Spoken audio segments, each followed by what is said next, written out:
So we're here on the Rio Grande, and most of the fishing here is done in swing. Casting downstream, mostly 45 degrees downstream. We keep the fly moving.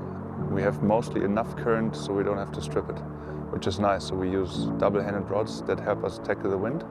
But most of the time the wind actually helps us, so because the river flows from west to east and so does the wind, and we can mostly in 85% of the pools use the wind to our advantage. It helps us bring the fly in the right direction, about 45 degrees downstream of where we are casting. That way we get a nice swing, so we fish an angle to the fish.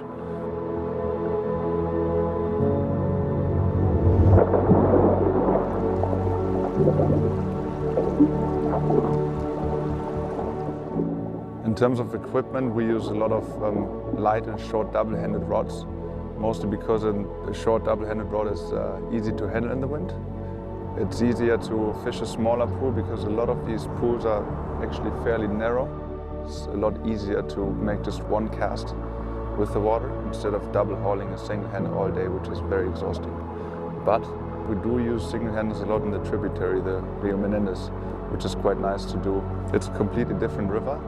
And a lot of times it's a saving grace to a blown out or a too shallow main river.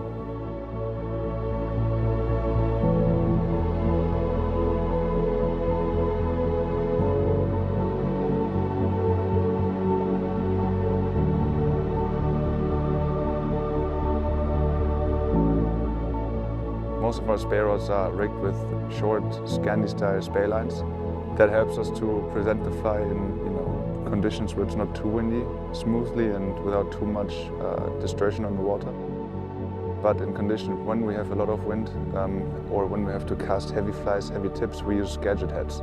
Short gadget heads that help us deliver heavy fly on cold days or on murky water days on a little heavier rod. So the light equipment is mostly 7 weights, short 12, 12.5 with 7 weights, and our heavier equipment is 8 or even 9 weights and 12.5 to 13.5 feet.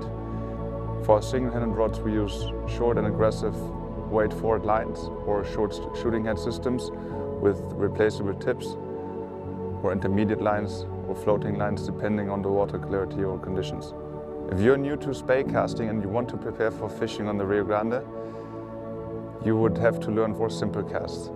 You will have to do a double spey from the right side and from the left side, and you will have to do a single spey from the right and the left side. If you can do those 4 casts, you will be able to cover every single pool in the river.